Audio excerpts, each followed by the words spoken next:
వి gold trusted gold buyers. మీరు తాకట్టు పెట్టిన బంగారాన్ని విడిపించి ఈ రోజు ఉన్న మార్కెట్ ధరకు కొనబడును.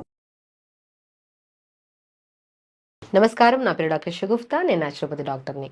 ఈ మధ్య కాలంలో మలబద్ధక సమస్య అండి, కాన్స్టిపేషన్ అధికంగా అయిపోయింది. చిన్న పిల్లల దగ్గర నుంచి పెద్దవాళ్ళలో వరకు. అసలు మా పిల్లలు ఒక 1 వీక్ అయింది మోషన్కి వెళ్ళి, 10 days అయింది మోషన్కి అనే వాళ్ళు కూడా చాలామంది అయిపోయారు. ఎందుకంటే ఇప్పుడు సమ్మర్ హాలిడేస్ స్టార్ట్ అయ్యాయి. పిల్లలు ఏంటంటే ఎక్కువగా జంక్ ఫుడ్స్కి ఎక్కువ ఇష్టపడతారు. కాబట్టి సమ్మర్ హాలిడేస్లో మనకి పిల్లలకు అడక్కడక అడుగుతున్నారని చెప్పేసి అన్ని జంక్ ఫుడ్స్ తెచ్చిపెట్టే వాళ్ళు కొంతమంది ఉంటారు. వాళ్ళ వల్ల రీసెంట్గా ఒక అమ్మాయిని తీసుకొచ్చారు. ఆల్మోస్ట్ 4 to 5 days అయింది మోషన్ అని చెప్పి తీసుకొస్తే, ఆ బాడీలో ఎందుకంటే సమ్మర్లో ఎక్కువ స్వెట్ వస్తుంది కదా, చెమటలు పడతాయి కదా. ఆ చెమటకి మామూలుగా అయితే నార్మల్ శరీరానికి చెమట స్మెల్ నార్మల్గా ఉంటుంది. కానీ కాన్స్టిపేషన్ ఉన్న ప్రాబ్లం వాళ్ళల్లో చెమట స్మెల్ అసలు పక్కన వాళ్ళకు కూడా ఆ స్మెల్ చాలా different kind of sticky smell ఉంటుంది అనమాట. అండ్ ఈ కాన్స్టిపేషన్ ప్రాబ్లం ఉండే వాళ్ళలో ఫేస్లో పింపుల్స్ రావడము, హెయిర్ ఫాల్ విపరీతంగా అవ్వడము, అండ్ ఇండైజెషన్ వల్ల వాళ్ళు కొద్ది గ్యాస్ రిలీజ్ చేసినా కూడా విపరీతమైన స్మెల్ ఉంటుంది. సో పిల్లలు దానివల్ల చాలా స్ట్రెస్కి తీసుకెళ్ళిపోతుంటారు. సో ఈ స్ట్రెస్ వల్ల ఎక్కువగా తినేసి అధికంగా బరువు పెరగడానికి కూడా కారణమైపోయింది. చూసారా, ఒక కాన్స్టిపేషన్ ప్రాబ్లం వల్ల స్కిన్ డ్యామేజ్ అయ్యి హెయిర్ ప్రాబ్లము, బరువు పెరగడం ఒకటి కాదు, ఇంకా రకరకాల సమస్యలు వస్తాయి.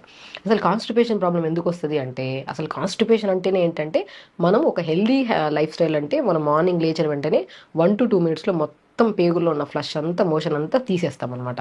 సో ఎలిమినేట్ అయిపోతుంది. సో కొంతమందిలో ఏమవుతుందంటే లేట్గా పడుకోవడము, లేట్గా లేకడం వల్ల సో మోషన్కి రేపు వెళ్దాంలే, ఈవినింగ్ వెళ్దాంలే, మళ్ళీ వెళ్దాంలే అని పోస్ట్ పోన్మెంట్. అంటే ఇప్పుడు మన మెయిన్ మార్నింగ్ లేచిన వెంటనే చేసే మొట్టమొదటి పని ఏంటి, బెడ్ దిగిన వెంటనే అసలు ఫస్ట్ వాష్రూమ్కి వెళ్ళేసి వితిన్ 1 to 2 minutesలో మొత్తం ఫ్లష్ చేయాలి. కానీ మనం ఏం చేస్తున్నాం, లేట్గా లేగడము, హరీబరీ చేయడం వల్ల సో కొంతమందిలో సో ఈవినింగ్ వెళ్దాం, ఎల్లుండి వెళ్దాం అని చెప్పేసి అది అలవాటు చేసేస్తారనమాట. సో మనకి స్టిమ్యులేషన్స్ అవుతూ ఉంటాయి. కొంతమందికి వెళ్ళాలని అనిపిస్తుంటుంది మోషన్కి, కానీ ఏదో ఒక పని ఉంది ఈవినింగ్ వెళ్దాంలే అని చెప్పి పోస్ట్ పోన్మెంట్ కాస్త ఏమవుతుంది, అది అలవాటు అయిపోవడం వల్ల ఈ రెగ్యులర్ మోషన్ అవ్వకపోతే ఏమవుతుంది, అక్కడ మనకు పేగుల దగ్గర స్మాల్ ఇంటెస్టైన్, లార్జ్ ఇంటెస్టైన్ నుంచి, యానస్ నుంచి వస్తుంటుంది కదా మోషన్, అక్కడ గడ్డలుగా మారిపోవడం వల్ల మోషన్ అనేది నీట్గా అనేది ఫ్లష్ అవ్వదు. ఆ ఫ్లష్ అవ్వకపోవడం వల్ల ఈ కాన్స్టిపేషన్, మలబద్ధక, రెగ్యులర్ మోషన్ అయితే హెల్దీ అనే, ఒక ఇర్రెగ్యులర్ మోషన్ అయితే దాని కాన్స్టిపేషన్, మలబద్ధకం అని. ఆ కాన్స్టిపేషన్ కాస్త ఇంకొద్దిగా ఇర్రెగ్యులర్ అయితే మనము ఆ ముద్దలుగా ఉన్న పేగుల్లో నుంచి మోషన్ పడుతున్నప్పుడు ఆ నరాలు అనేది చిట్లి దానివల్ల బ్లడ్ పడుతుంటుంది. దాన్నే పైల్స్ అంటారు. అసలు పైల్స్ సమస్య వస్తే అంటే ఒక భయంకరంగా అనిపిస్తుంది. అసలు మోషన్కి వెళ్ళాలంటే ఒక భయం ఉంటుంది వీళ్ళల్లో. అంటే బ్లడ్ పడుతుందేమో, పెయిన్ వస్తుందేమో, విపరీతమైన పెయిన్. ఈ మన పెల్విక్ పార్ట్ దగ్గర వాళ్ళు కూర్చోవడానికి, నిలబడడానికి కూడా విపరీతమైన భయంకరమైన నొప్పితో ఇబ్బంది పడుతుంటారు. వీళ్ళు చెయ్యని ప్రయత్నాలు లేదు. ఐస్ క్యూబ్స్ అప్లై చేస్తుంటారు, ఐస్ వాటర్లో కూర్చుంటుంటారు మోషన్కి వెళ్ళి వచ్చిన తర్వాత. కానీ ఆ పెయిన్ తట్టుకోలేక ఎన్నో రకాల రెమెడీస్ చేస్తుంటారు, కానీ తగ్గక ఆ ప్రాబ్లం కాస్త ప్రొలాంగ్ చేశారనుకోండి, ఎన్నో రెమెడీస్ చేస్తేనే ఆ మోషన్ అవుతుంది పెయిన్లెస్ మోషన్. లేదంటే అదే విపరీతమైన పెయిన్. అది కాస్త నెగ్లెక్ట్ చేస్తే ఫిస్టులా అని ఇంకా రకరకాల కొన్ని కేసెస్లో కొలైన్ క్యాన్సర్స్ వరకు కూడా దారితీస్తుంది. చూసారా, మనం చేతులారా మనం రెగ్యులర్గా వెళ్ళే మోషన్ స్టిమ్యులేట్ అవుతుంటుంది. మోషన్కి వెళ్ళకుండా పనుల వల్ల పోస్ట్ పోన్ చేసి రేపు వెళ్దాం, ఎల్లుండి వెళ్దాం అని. కానీ కాస్త పిల్లల్లో ప్రత్యేకంగా చెప్తున్నాను. సో ప్రొలాంగ్ అయ్యి పెద్ద సమస్య వరకు తెచ్చుకుంటాం. సో ఏ సమస్య అయినా సరే సడన్గా ఏం రాదు. అది ఒకటి మన చేతులారా మనమన్నా చేసుకోవాలి, లేదు మన ఆహార నియమాల్లో ఫైబర్ ఫుడ్ లేకపోవడం వల్ల కానీ, లేదంటే రెగ్యులర్ ఫిజికల్ యాక్టివిటీ లేకపోవడం వల్ల కానీ, ప్రత్యేకంగా వాటర్ ప్రాపర్గా తాకపోవడం వల్ల కూడా వస్తుంది కాన్స్టిపేషన్ ప్రాబ్లం. సో మా మెయిన్ థింగ్, ఎన్ని రకాల సమస్యలైనా సరే ఒక మనిషికి ఖచ్చితంగా ప్రాపర్ వాటర్ లేకపోతే, లూబ్రికేషన్ మనకి ప్రాపర్ మనం నీళ్ళు సరిగా తాగలేకపోతే ఫుడ్ అనేది ఏమవుతుంది, సాలిడ్ లాగా అయిపోయి ఆ సాలిడ్ కాస్త పేగుల్లోకి పోవాలంటే కొద్దిగా ఫ్రీ ఉండాలన్నమాట, నీట్గా ఉండాలి. ఆ నీట్ అవ్వాలంటే ప్రాపర్ వాటర్ ఉండాలి. కాబట్టి ఏ రకమైన సమస్యలు ఉన్నా, ప్రత్యేకంగా కాన్స్టిపేషన్ ప్రాబ్లం ఉండే వాళ్ళలో ఇప్పుడు నేను చెప్పిన మోతాదులో వాటర్ తాగండి. మీరు చేసే ఏ రెమెడీ కూడా పనికిరాదు. బట్ ఈ వాటర్ ఇలా విధానంలో తీసుకుంటే మార్నింగ్ లేచిన వెంటనే వద్దన్నా సరే మీరు అసలు ఆ స్టిమ్యులేషన్ ఆగదు. మీరు ఏ పని ఉన్నా సరే పని పోస్ట్ పోన్ చేస్తారేమో కానీ మోషన్ పోస్ట్ పోన్ చేయరు. అలా ఉంటుంది అనమాట ఇలా ఈ పద్ధతిలో మనం వాటర్ తాగితే. సో ఈ వాటర్ ఎలా తాగాలంటే మార్నింగ్ నుంచి 11 వరకు 1 లీటర్ తాగాలి. చాలామంది లేచిన వెంటనే 1 లీటర్ వాటర్ తాగేసి అలవాటు చేసేస్తూ ఉంటారు అనమాట. ఆ 1 లీటర్ గోరువెచ్చని వాటర్ తాగేస్తూ ఉంటారు. సో దానివల్ల రాను కిడ్నీ ప్రాబ్లమ్స్ వచ్చే ఛాన్సెస్ కూడా ఉంటాయి. ఒక మనిషి ఇప్పుడు మనము ఈ మార్నింగ్ బ్రేక్ఫాస్ట్లో ఇంత, లంచ్లో ఇంత, డిన్నర్ ఇంత ఫుడ్ తింటాం. ఒక 3 పూట్ల ఫుడ్ ఒకటేసారి వేస్తాము, స్టమక్ హెవీ అయిపోదు. సేమ్ ఎగ్జాక్ట్లీ మనము ఒక ఒక 2-3 గంటల్లో తాగాల్సిన వాటర్ ఒకటేసారి వేసేస్తే కిడ్నీకి ఓవర్ బర్డెన్ అయిపోతుంది కదా. సో బేసిక్ థింగ్ అందరికీ సింపుల్ నాలెడ్జ్ ఉండాలి. కాబట్టి ఎప్పుడైనా సరే వాటర్ని ఒకే రకంగా కాకుండా ఒకేసారి అంతంత తాగకుండా మార్నింగ్ నుంచి 11 వరకు కొద్ది కొద్దిగా డివైడ్ చేసుకుంటూ ఒక 1 లీటర్ ఫినిష్ చేసి 11 to 2 1 లీటర్ 12 వరకు 1 లీటర్.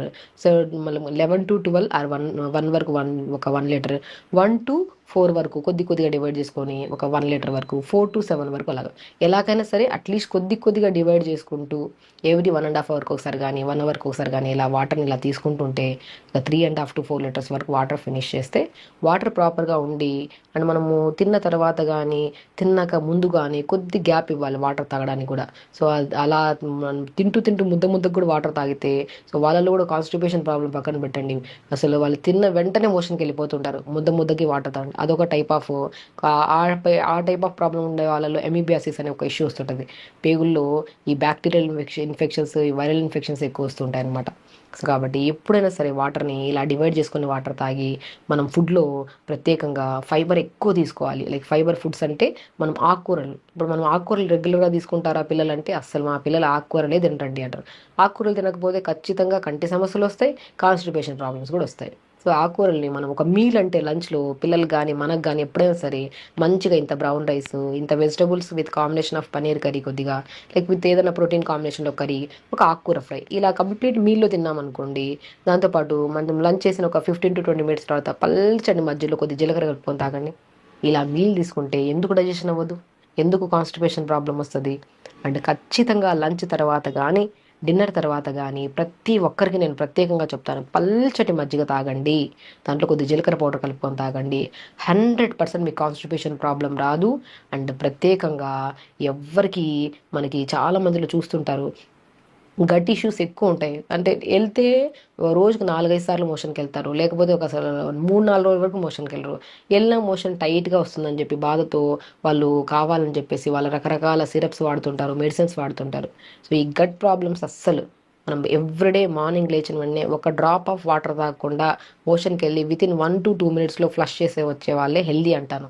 సో అలా హెల్దీ ప్రాసెస్ అవ్వాలంటే మనము లంచ్ని ఇలా ప్రాపర్ మీల్ లాగా ప్లాన్ చేసుకొని దాంతోపాటు మజ్జిగ, ఆ మజ్జిగలో డెఫినెట్గా ఒకరోజు జీలకర్ర పౌడరు, ఒక్కొక్క రోజు అవిసె విత్తనాలు ఉంటాయి కదా ఫ్లాక్స్ సీడ్స్, ఆ ఫ్లాక్స్ సీడ్స్లో కూడా అద్భుతమైన omega-3 ఫ్యాటీ యాసిడ్స్ ఉంటాయి, జిగురు పదార్థం ఎక్కువ ఉంటుంది కాబట్టి అది కూడా మోషన్ సాఫ్ అవ్వడానికి చాలా మంచిగా దోహదపడుతుంది అనమాట. కాబట్టి లంచ్ తర్వాత అండ్ పల్చటి, అది కూడా ఇమ్మీడియట్ కాకుండా 15 to 20 మినిట్స్ తర్వాత పల్చటి మధ్యలో, మధ్యాహ్నం లంచ్ తర్వాత పోనీ జీలకర్ర పౌడర్ 1/2 స్పూన్ కలుపుకొని తాగండి. డిన్నర్ తర్వాత మజ్జిగలో 1/2 స్పూను మన అవిసె విత్తనాల పౌడర్ కలుపుకొని తాగండి. మంచిగా అసలు గట్ ప్రాబ్లమ్స్ అనేవి మనకు ఉండవు అనమాట. సో మనం వాటితో పాటు ఆకుకూరలు రెగ్యులర్గా తీసుకోండి. అండ్ నేను సమ్మర్లో మాట్లాడుతున్నాను కాబట్టి ఈ టాపిక్, అండ్ సమ్మర్లో స్పెషల్లీ రీసెంట్గా వచ్చిన పిల్లల్లో కూడా అసలు సమ్మర్లో జంక్ ఫుడ్స్ ఎక్కువ తినడం వల్ల వస్తున్నారని చెప్పాను కదా. సో పిల్లలు ఏంటంటే ఎక్కువగా ఒక మంచి ఫ్రూట్స్ దొరుకుతాయండి.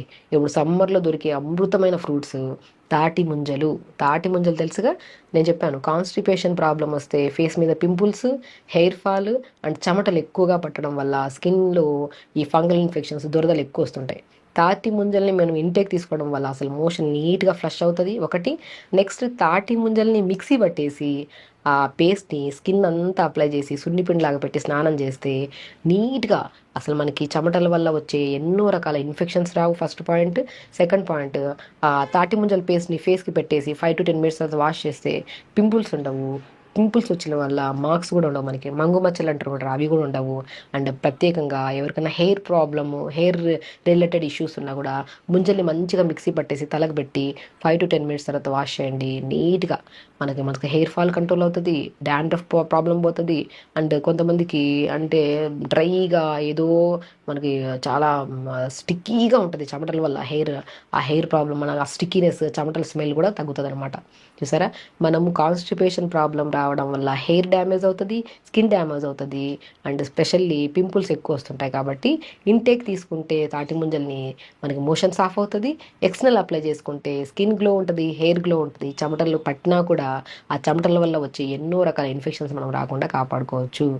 ఒక కాన్స్టిపేషన్ ప్రాబ్లం, మలబద్ధక సమస్యని ఎప్పుడు ఏ సీజన్లో అయినా సరే నెగ్లెక్ట్ చేయకండి. మన ప్రకృతిలో మనకి ఒక బ్రహ్మాండమైనది ఏంటంటే ఒక సీజనల్ ఫ్రూట్స్ అని దొరుకుతాయి. ఆ సీజనల్ ఫ్రూట్స్ని మనం రెగ్యులర్గా తీసుకుంటూ, వాటర్ ఇంటేక్ని ప్రాపర్గా పెంచుకుంటూ, ఆకుకూరలు రెగ్యులర్గా తీసుకుంటూ, అండ్ కాన్స్టిపేషన్ ప్రాబ్లం ఉండే వాళ్ళు ఖచ్చితంగా మార్నింగ్ లేచాక ఒక హాఫ్ అన్ అవర్ యోగా. తొందరగా లేచామనుకోండి మంచిగా మోషన్స్ ఆఫ్ అవుతుంది, టైం దొరుకుతుంది, యోగా చేసుకుంటాం, టైంకి ఫుడ్ తింటాము, టైంకి మంచి ఫ్రూట్స్ తింటాం, సీజనల్ ఫ్రూట్స్. అప్పుడు అసలు ఈ సమస్యలే ఉండవు మనకి. కాబట్టి ఒక కాన్స్టిపేషన్ ప్రాబ్లం వల్ల ఎన్నో రకాల ప్రాబ్లమ్స్ వస్తాయి. అవి రాకుండా మనం కాపాడుకోవాలంటే ఒక లైఫ్ స్టైల్ని హ్యాపీగా ఫస్ట్ మనం చేయాలన్న ఇంట్రెస్ట్తో మనం చేయాలి.